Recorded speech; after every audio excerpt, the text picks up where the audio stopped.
আপনি আমাকে জগন্নাথ ধাম মন্দির বলে লিখে একটা ইনভাইটেশন পাঠান। আমি হিন্দুর ছেলে, মন্দির উদ্বোধনে ডাকলে আমি ভেবে দেখব। আমাকে নিমন্ত্রণ পাঠিয়েছে রাজ্য সরকারের পক্ষে হিটকোর ভাইস চেয়ারম্যান হরিকৃষ্ণ দ্বিবেদী। অক্ষয় তৃতীয়া পালনের অধিকার সবার আছে। কাঁথি থেকে দীঘার কালচারাল সেন্টার 32 কিলোমিটার দূরে। তা ওখানে সরকারি ব্যবস্থায় উনি কালচারাল সেন্টার, সাংস্কৃতিক কেন্দ্র করবেন, একটা ভাস্কর্য। ওটা তো মন্দির নয়।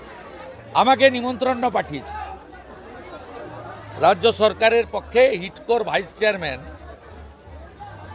হরিকৃষ্ণ দ্বিবেদী। এর একটা পাঠিয়েছে আমাকে নিমন্ত্রণ পত্র। এই যে এই নিমন্ত্রণ পত্রে লেখা আছে জগন্নাথ ধাম দীঘা। জগন্নাথ ধাম, ধাম মানে হচ্ছে আবাস। এর পরের ভাষাটা আছে সরকারি নথিতে কালচারাল সেন্টার, যার বাংলা করলে দাঁড়ায় সাংস্কৃতিক কেন্দ্র।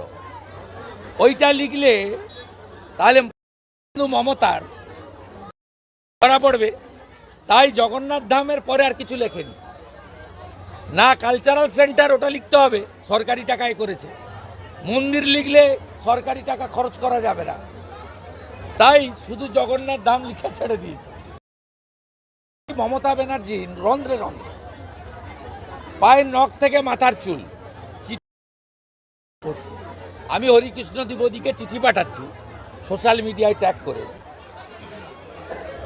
আপনি যদি আইএস হন, আপনি আমাকে জগন্নাথ ধাম মন্দির বলে লিখে একটা ইনভাইটেশন পাঠান।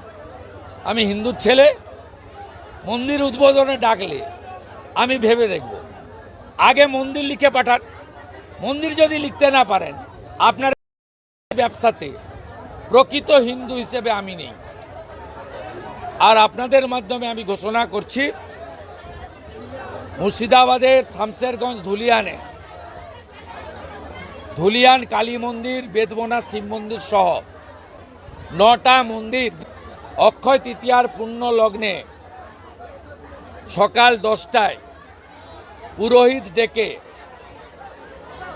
শুদ্ধিকরণ করে একযোগে 9টা মন্দিরের শুদ্ধিকরণ গঙ্গার জল এবং গোবর জল দিয়ে শুদ্ধিকরণ হোমযজ্ঞ করে এবং পুনর্নির্মাণের কাজ শুরু হচ্ছে।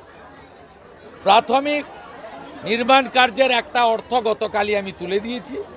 বাকি অর্থ, সম্পূর্ণ অর্থ হিন্দুরাই তুলে দেবে। পরীক্ষা হলে জানলা খোলা থাকে, পাশে নারকেল গাছে উঠে চোং লাগিয়ে বলে 1-এর বি 2-এর সি, তার সমস্ত পরীক্ষার্থীকেই ভাতা ঘোষণা করুক মুখ্যমন্ত্রী, এটা আমি দাবি করব। মামলা নিষ্পত্তি না হওয়া পর্যন্ত মাসিক ভাতা দেবে সরকার। নবান্নের বৈঠকে চাকরিহারা গ্রুপ সি গ্রুপ ডি কর্মীদের ফোনে আশ্বাস দিলেন মুখ্যমন্ত্রী। আমি স্বাগত জানিয়ে দাবি করব 2016 সালে 22 লক্ষ পরীক্ষার্থীকেই ভাতা দেওয়া হোক। 2016 সালে আর সমস্ত পরীক্ষার্থীকেই ভাতা ঘোষণা করুক মুখ্যমন্ত্রী, এটা আমি দাবি করব।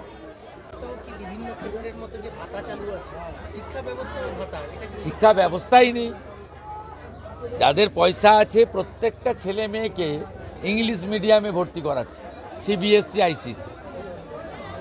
আমরা তো সব বাংলা মিডিয়ামের স্টুডেন্ট। স্কুলে ছেলে মেয়েদের পাঠাচ্ছে না, একটু যাদের পয়সা আছে।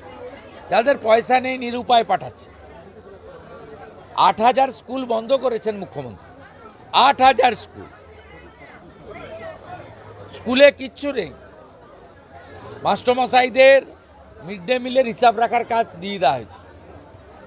পঠন পাঠন, শিক্ষার পরিবেশ, শিক্ষক শব্দের মর্যাদা, খেলার মাঠ, সাঁতার কাটার পুকুর, প্রার্থনা, ভারতীয় সংস্কৃতি, মূল্যবোধ, চরিত্র গঠন, কোনোটাই তো এই রাজ্যে নেই। পরীক্ষা হলে জানলা খোলা থাকে, পাশে নারকেল গাছে উঠে চোং লাগিয়ে বলে 1-এর বি, 2-এর সি। ধ্বংস করে দিয়েছে গোটা ব্যবস্থাটা। যে রাজ্যের সিলেবাসে ক্ষুদিরাম বসু মাতঙ্গিনী হাজরার সম্পর্কে 3 লাইন থাকে, পার্থর সম্পর্কে 8 লাইন থাকে, সেই রাজ্যের সিলেবাস কি হতে পারে দেখুন। সিঙ্গুর আন্দোলনের এত বড় লেখা আছে, তার মধ্যে ডাক্তার সম্পর্কেও লেখা আছে, সেটা বাচ্চাদের মাস্টার পড়াচ্ছে।